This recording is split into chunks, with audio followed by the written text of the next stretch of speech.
गुरुकुलों का विनाश। बहुत सारे लोगों को ये तो पता हो कि भारत पहले गुरुकुल प्रधान देश था, शिक्षा प्रधान देश था, समृद्ध देश था। भारत में पहले बहुत बड़े बड़े गुरुकुल हुआ करते थे, बच्चे गुरुकुल में पढ़ाई करने जाते थे। राजा महाराजा के बच्चे हो, चाहे वो गरीब के बच्चे हों, चाहे वो मिडिल क्लास फैमिली के बच्चे हों, वो सभी लोग गुरुकुल में पढ़ाई करने जाते थे और वो बिल्कुल निःशुल्क था। परंतु ऐसा क्या हुआ कि आज हमारे देश में गुरुकुलों की संख्या बहुत ही ज़्यादा बहुत ज़्यादा कम है। आपकी जानकारी के लिए बता दूं कि 1858 तक भारत देश में 7,32,000 गुरुकुल हुआ करते थे। कितने? 7,32,000 गुरुकुल। और उस समय भारत देश में टोटल गांव थे 7,50,000।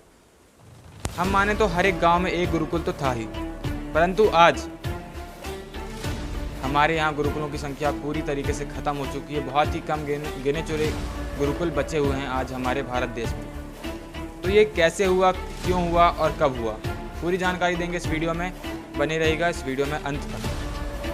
तो जैसे कि पता है कि विदेशी आक्रमणकारियों ने भारत में बहुत हमला किया, भारतीय संस्कृति को नुकसान पहुंचाया। तो यहाँ पर विदेशी आक्रमणकारियों जैसे खिजली एंड बहुत सारे मुस्लिम आक्रमणकारियों का हाथ तो था ही भारतीय संस्कृति और गुरुकुलों को बर्बाद करने का, परंतु इससे ही ज़्यादा बड़ा हाथ था लॉर्ड मैकाले का। लॉर्ड मैकाले ने भारत की पूरी शिक्षा पद्धति को ही तहस नहस करके रख दिया। 1823 में यहाँ से शुरुआत होती है। 1823 से 1823 में लॉर्ड मैकाले ने दो लोगों को भारतीय शिक्षा व्यवस्था का सर्वेक्षण करने के लिए भेजा। एक को भेजा उत्तर दिशा में, एक को भेजा दक्षिण दिशा में, अर्थात एक को उत्तर भारत की तरफ भेजा, एक को दक्षिण भारत की तरफ भेजा।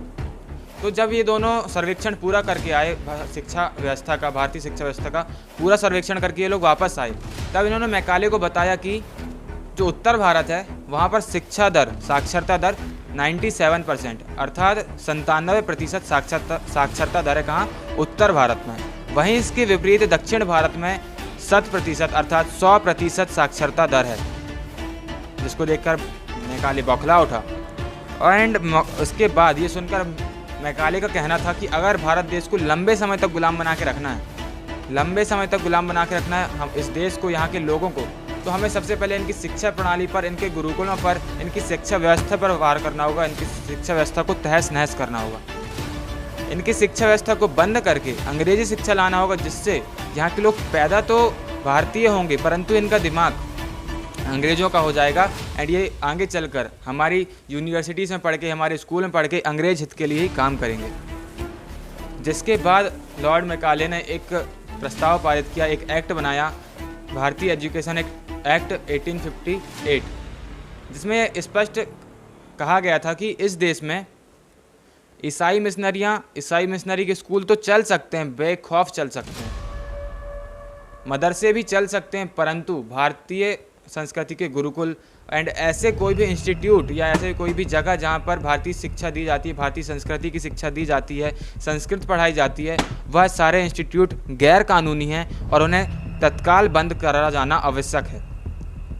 जिसके बाद सारे गुरुकुल बंद कर दिए गए, सारे गुरुकुलों को नष्ट कर दिया गया। कुछ गुरुकुलों में आग लगा दी गई, तहस नहस कर दिया गया गुरुकुलों को। एंड जो यहाँ के संत थे, जो यहाँ के आचार्य थे, उनके साथ बहुत ही गलत व्यवहार किया गया, उन्हें मारकर भगा दिया गया, कुछ लोगों की हत्या कर दी गई। इतने नीचे गिर गए थे अंग्रेज लोग भारत देश को गुलाम बनाने के वजह के लिए। मैकाले का सिर्फ यही सिद्धांत था, यही कहना था उसका कि हमें इस देश को लंबे समय तक गुलाम बनाना है, तो भारतीय शिक्षा प्रणाली, भारतीय गुरुकुल का नष्ट करना बहुत ज़्यादा ज़रूरी है। जिसके बाद उसने भारतीय गुरुकुलों को गैर कानूनी घोषित कर दिया एंड जिसकी वजह से भारतीय गुरुकुलों को फंडिंग मिलना बंद हो गई, भारतीय गुरुकुल चलना बंद हो गए। अब आप लोग बोलोगे भारतीय गुरुकुल को फंडिंग तो अंग्रेज ही देते होंगे या फिर राजा महाराजा देते होंगे, परंतु ऐसा नहीं है। भारतीय गुरुकुलों की जो फंडिंग होती थी, मतलब कि जो भारतीय गुरुकुल जो चलाते थे, वो कोई राजा महाराजा नहीं चलाते थे या फिर कोई अंग्रेज नहीं चलाते थे। भारतीय गुरुकुल समाज के लोग मिलकर चलाया करते थे, जिसकी वजह से उसे गैर कानूनी घोषित कर दिया गया और गुरुकुल पूरी तरीके से बंद हो गए इस देश में। एंड जिसने इसका विरोध करना चाहा उसकी हत्या कर दी गई या फिर उन्हें जेल में डाल दिया गया। इतना बुरा दौर था ये 1858 का भारतीय संस्कृति के लिए, भारतीय समाज के लिए और हमारे गुरुकुलों के लिए। एक टाइम था जब भारत में लोग दूर दूर से पढ़ने आया करते थे, चीन, जापान, रूस, ऐसे दूर दूर से भारत देश में लोग पढ़ाई करने आया करते थे यहाँ की शिक्षा पद्धति से प्रभावित होकर। भारतीय गुरुकुल में 18 विषयों पर ज्ञान दिया जाता था, यहाँ पर आपको हर वो चीज़ सिखाई जाती थी जो पूरी कंट्रीज़ में, मतलब पूरे दुनिया में और कहीं नहीं सिखाई जाती थी, वो भारत में सिखाई जाती थी। भारत में तक्षशिला और नालंदा जैसे बड़े बड़े विश्वविद्यालय हुआ करते थे, जहाँ पर लोग बाहर से दूर दूर से पढ़ने आया करते थे। यहाँ की पुस्तकों में, यहाँ के पुस्तकालय की पुस्तकों में इतना ज्ञान हुआ करता था। अगर आज वो पुस्तकालय होता, वो पुस्तकें आज हमारे पास होती, तो आज हम दुनिया के सबसे ताकतवर देश होते और इस दुनिया में सबसे आगे आज भारत के लोग भी होते। परंतु ये चीज़ विदेशी आक्रमणकारियों और अंग्रेज़ों को रास नहीं आई। उनको ये पची नहीं ये बात कि भारतीय हमसे इतना आगे हो सकते हैं। जैसे कि आप सभी को पता है कि भारत ने ही शून्य की खोज की, भारत ने ही बताया कि ये पृथ्वी गोल है। यहाँ तक कि आपको बता दूं कि एरोप्लेन की खोज, जैसे हम बोलते हैं कि राइट ब्रदर्स ने खोज की एरोप्लेन की, वो खोज भी भारत के लोगों ने ही की। बापूजी तलपड़े जी ने खोज की किसकी? एरोप्लेन की। सबसे पहले उन्होंने हवाई जहाज़ बनाया, परंतु आज हम जानते हैं कि राइट ब्रदर्स ने हवाई जहाज़ बनाया। एंड ऐसी बहुत सारी खोजें, योगा की खोज भारत ने की, बहुत सारी दवाइयों की खोज भारत ने की।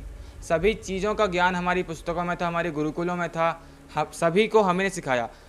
मार्शल आर्ट्स भारत से सीखा है चाइना ने, सभी चीज़ भारत ने सिखाया। भारत के गुरुकुलों के द्वारा ही ये सब लोग इतने कुछ सीखकर आज आगे बढ़ गए, परंतु हम लोग इस सब चीज़ों से वंचित हो गए सिर्फ इसी वजह से कि लॉर्ड मैकाले और विदेशी आक्रमणकारियों ने हमारे साहित्य को, हमारी संस्कृति को, हमारी कला को, हमारे गुरुकुल को पूरी तरीके से नष्ट कर दिया। एंड इसका प्रभाव आज भी देखने को मिलता है। मैकाले का उद्देश्य तो पूरा हो गया, भले ही हम आज़ाद हो गए हैं अंग्रेज़ों से, लेकिन मैकाले का जो उद्देश्य था वो पूरा हो गया। मैकाले चाहता था कि भारत के लोग अंग्रेजी बोलें, मैकाले चाहता था कि भारत के लोग अंग्रेज़ों के गुलाम बने रहें या फिर अंग्रेजी संस्कृति के गुलाम बने रहें। अंग्रेज़ तो चले गए, लेकिन वो अपनी अंग्रेजी छोड़ के चले गए, अपनी अंग्रेजी संस्कृति छोड़ के चले गए। आपको बता दूं कि कुछ लोग बोलते हैं कि कुछ लोग विरोध करते हैं कि भारत में इंग्लिश क्यों सिखाई जाती है। तो कुछ लोग बोलते हैं कि इंग्लिश इंटरनेशनल लैंग्वेज है, पर आपको बता दूं कि इंग्लिश सिर्फ दुनिया के 11 देशों में ही बोली जाती है। इंग्लिश दुनिया के सिर्फ 11 देशों में ही बोली जाती है। एंड जिस देश में इसकी उत्पत्ति हुई ना, वो उनकी भी कोई पहले से लैंग्वेज नहीं है इंग्लिश, वो पहले अमेरिकन वो अमेरिका वाली नहीं, एक और भाषा है अमेरिकन, जो संस्कृत भाषा से थोड़ी बहुत मिलती जो बांग्ला भाषा से थोड़ी बहुत मिलती जुलती, वो इसका इस्तेमाल करते थे। और अंग्रेजी आज दुनिया की 11 देशों में ही बोली जाती है। परंतु उसके बाद भी लोग हमें बोलते हैं कि ये इंटरनेशनल लैंग्वेज इसलिए हमें सिखाई जाती है।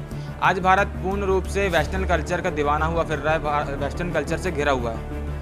संभवतः लोग अभी धीरे धीरे जाग रहे हैं अपनी संस्कृति के प्रति, पर 70 से 80% लोग ऐसे हैं जो वेस्टर्न कल्चर को फॉलो कर रहे हैं एंड अपनी संस्कृति को और भूलते जा रहे हैं। मैकाले का प्रभाव अभी तक गया नहीं है इस देश से। मैकाले जो चाहता था वो हो रहा है। मैकाले चाहता था कि लोग कुर्ता पजामा छोड़ के, साड़ी छोड़ के, जीन्स शर्ट पहने, छोटे छोटे कपड़े पहने, वो आज हो रहा है देश में। मैं किसी को गलत नहीं बोल रहा हूँ, बट जो गलत है वो गलत है।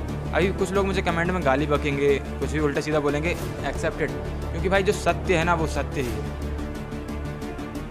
जिसको ये वीडियो अच्छा लगा हो तो लाइक, कमेंट, शेयर करना एंड मेरे चैनल को सब्सक्राइब करना ऐसे ही नॉलेजेबल वीडियो देखने के लिए। मैं ध्रुव राठी जैसा नहीं हूँ जो आपका माइंड वॉश करता है, मैं आपको सही बात बताने की कोशिश करता हूँ। धन्यवाद। मेरे चैनल को like, comment, share and subscribe करना। मिलते हैं अगले वीडियो में, तब तक के लिए जय हिंद, जय भारत।